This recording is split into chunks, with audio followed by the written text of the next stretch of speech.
Hello students, welcome to nursing knowledge point. आज इस video में हम वाइटल साइन का नेक्स्ट टाइप पढ़ेंगे, ब्लड प्रेशर, जिसको हम वीपी भी बोलते हैं। जो वीपी का टॉपिक होता है वो सबको डिफ़िकल्ट लगता है, पर आज मैं इसे बिल्कुल इजी सिंपल लैंग्वेज में समझाऊंगी। आप बिगिनर्स हो, फर्स्ट ईयर में हो, तब भी आपको ये बहुत अच्छे से समझ में आ जाएगा। तो हम अपना टॉपिक स्टार्ट करते हैं, ब्लड प्रेशर। तो डेफिनेशन देखने से पहले सबसे पहले मैं आपको हार्ट को समझाती हूँ। हार्ट होता है एक पंप मशीन होता है। जैसे मोटर पानी वाली होती है, वो पानी को पाइप में भेजती है, वैसे ही हार्ट ब्लड को बॉडी में भेजता है। तो हम इसकी डेफिनेशन देख लेते हैं। Excreting force of blood against the wall of blood vessels is known as BP. जब हार्ट ब्लड को ज़ोर से या फोर्सफुली बॉडी में भेजता है, जो ब्लड होता है उसका प्रेशर ब्लड वेसल्स पर पड़ता है, उसे ही ब्लड प्रेशर बोलते हैं। Normal blood pressure 120/80। स्टूडेंट्स, जो वीपी होता है वो हमेशा 2 नंबर्स में होता है, जैसे 120 और 80। सिस्टोलिक प्रेशर, जब हार्ट कॉन्ट्रैक्ट करता है, दबता है, कॉन्ट्रैक्ट करेगा तो जो ब्लड है वो बाहर की तरफ आएगा। जो उस टाइम प्रेशर लगता है वो सिस्टोलिक प्रेशर होता है, जो 120 होता है। जैसे हम मुट्ठी बंद करते हैं तो वैसे ही हार्ट क्या होता है, कॉन्ट्रैक्ट हो जाता है, सिकुड़ जाता है उस टाइम, और ब्लड बाहर की तरफ आ जाता है, उसे सिस्टोलिक प्रेशर बोलते हैं। और नेक्स्ट है डायस्टोलिक प्रेशर।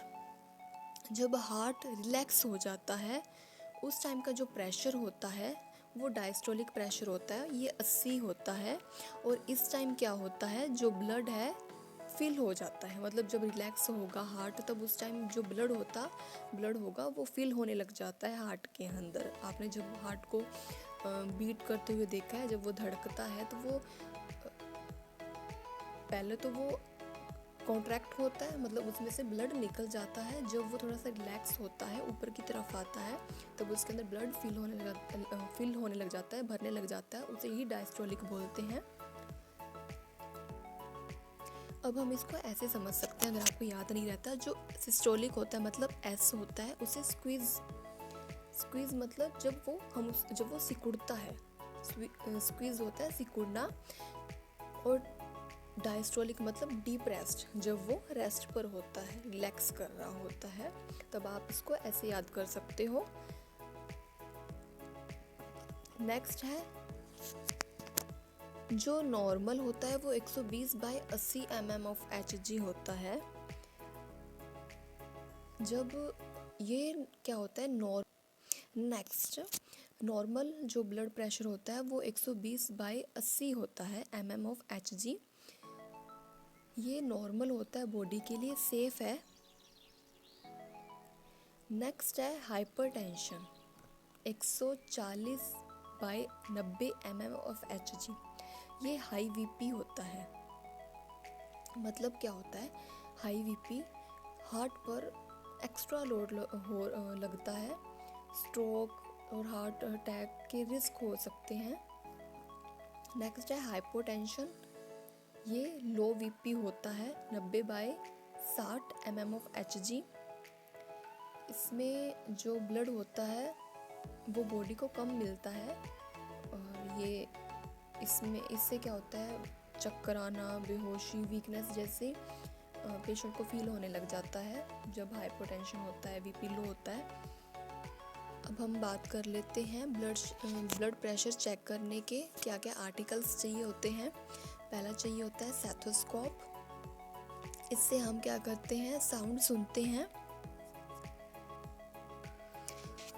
नेक्स्ट आर्टिकल होता है स्फेग्मोमैनोमीटर।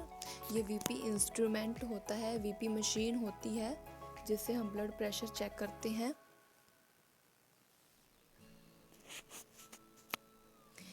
जो इसकी रेंज होती है, ये होता है ना, ये 0 से लेके 300 mm ऑफ Hg होता है। ये मैनोमीटर होता है, मैनोमीटर की रेंज होती है, और इसमें मरकरी फिल होती है। जब हम इससे हम एयर फिल करते हैं तो वो मरकरी क्या करती है, ऊपर की तरफ आती रहती है। नेक्स्ट है ये वीपी कफ साइज़। ये एज के हिसाब से और लेंथ विड्थ के हिसाब से ये वीपी कफ का साइज़ दे रखा है। न्यूबॉर्न के अंदर जो 3 सेंटीमीटर का विड्थ होनी चाहिए, चौड़ाई होनी चाहिए कफ की, और लंबाई 6 सेंटीमीटर होनी चाहिए। इन्फेंट के अंदर 5 सेंटीमीटर कफ की साइज़ वो जो चौड़ाई होती है, और लेंथ होती है 15 सेंटीमीटर। अडल्ट के अंदर चौड़ाई 13 सेंटीमीटर और लेंथ 30 सेंटीमीटर होनी चाहिए कफ की। जो वीपी ज़्यादातर लेफ़्ट आर्म से लिया जाता है क्योंकि हार्ट के ज़्यादा पास में होता है। नेक्स्ट है प्रोसीजर। हम स्टेप बाय स्टेप प्रोसीजर देखेंगे। हमने आर्टिकल्स वगैरह देख लिए कि हमें स्फेगोमैनोमीटर चाहिए और हमें स्टेथोस्कोप चाहिए। उसके बाद हमें क्या करना है, पहले तो सबसे पहले हम पेशेंट का आइडेंटिफिकेशन करेंगे। हमें राइट पेशेंट के पास जाना है और हम पहले उससे नाम वगैरह पूछ लेना है कि हमारा ये सही पेशेंट तो है या हम कहीं किसी और पेशेंट का हम वीपी ले लें, है ना। तो सबसे पहले हम पेशेंट से उसका नाम वगैरह पूछेंगे, पेशेंट आइडेंटिफाई करेंगे, है ना। नेक्स्ट हम स्टेप है हमारा एक्सप्लेन प्रोसीजर। पेशेंट को हम वीपी बताएंगे कि हम उनका वीपी चेक करेंगे। उनको सारा कुछ प्रोसीजर बताने की ज़रूरत नहीं होती कि हम ऐसे करके आपका वीपी लेंगे, ऐसा कुछ नहीं बताना होता। हमें सिर्फ इतना बताना है कि हम आपका वीपी चेक कर रहे हैं। नेक्स्ट है पोजीशन। पेशेंट को पोजीशन देनी होती है हमें। जो पहले हम उसकी सीटिंग या सुपाइन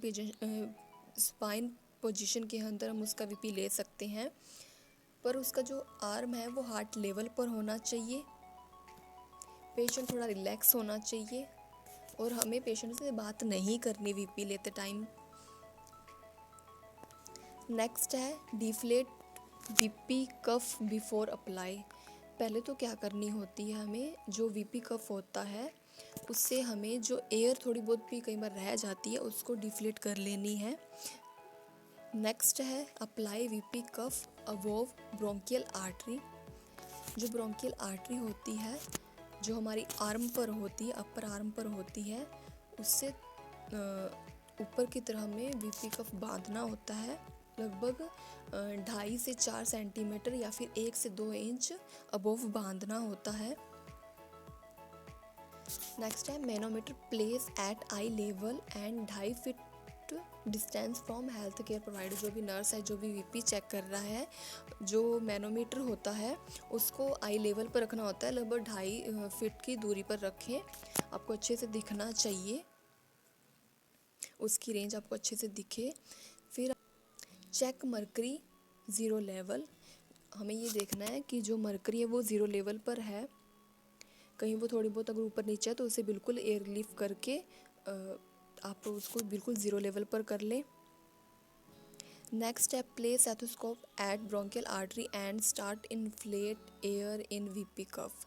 अब हमें क्या करना है, जो स्टेथोस्कोप होता है उसका जो डायफ्राम होता है उसको क्या करना है, आपको ब्रोंकियल आर्टरी पर आपको लगाना है और आपको जो एयर है वो भरनी स्टार्ट करनी है। नेक्स्ट है inflate air when bronchial pulse disappear.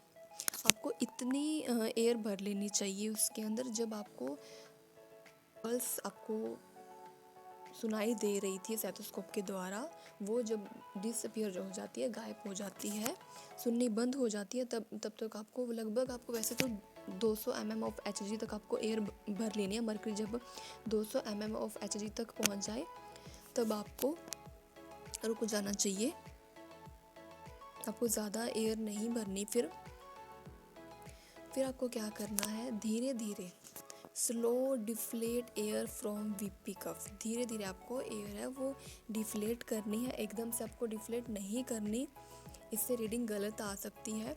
तो आपको आराम से धीरे धीरे आपको डिफ्लेट करनी है। जब आपको फर्स्ट साउंड सुनाई दे वो सिस्टोलिक प्रेशर होता है, जिसको कॉटो कॉफ साउंड भी बोलते हैं। नेक्स्ट है जब आपको लास्ट साउंड सुनाई देता है, डायस्टोलिक प्रेशर होता है, इसको हम मर्फिंग साउंड बोलते हैं।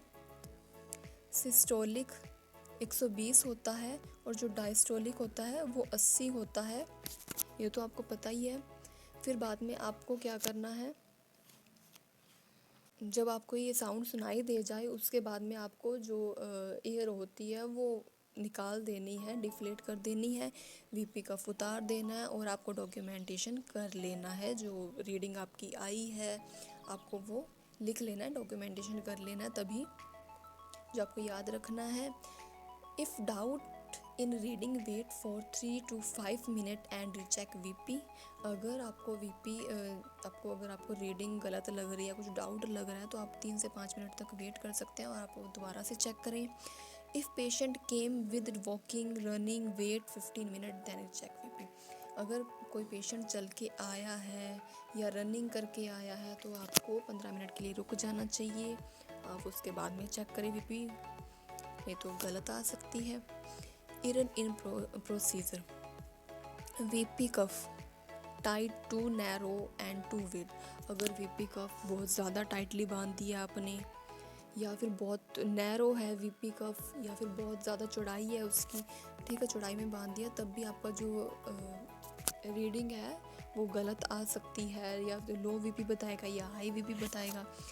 लूज़ वीपी कफ, अगर आपने लूज़ बांध दिया है वीपी कफ को तब भी वो गलत बताता है। Arm above and below the heart level false deflate air BP cuff. अगर ऐसी गलती करोगे तब आपका जो वीपी है वो या तो गलत आएगा या बहुत कम बताएगा या बहुत ज़्यादा हाई बताएगा। तो आप अच्छे से वीपी स्टेप बाय स्टेप अच्छे से करें जब भी आप चेक करें। हमारा टॉपिक यहीं कंप्लीट होता है। स्टूडेंट्स, अगर आपको वीपी का टॉपिक क्लियर हो गया हो तो वीडियो को लाइक करो और ऐसे ही सिंपल नर्सिंग टॉपिक के लिए चैनल को सब्सक्राइब करो। नेक्स्ट वीडियो में हम मिलेंगे next vital science. Thank you.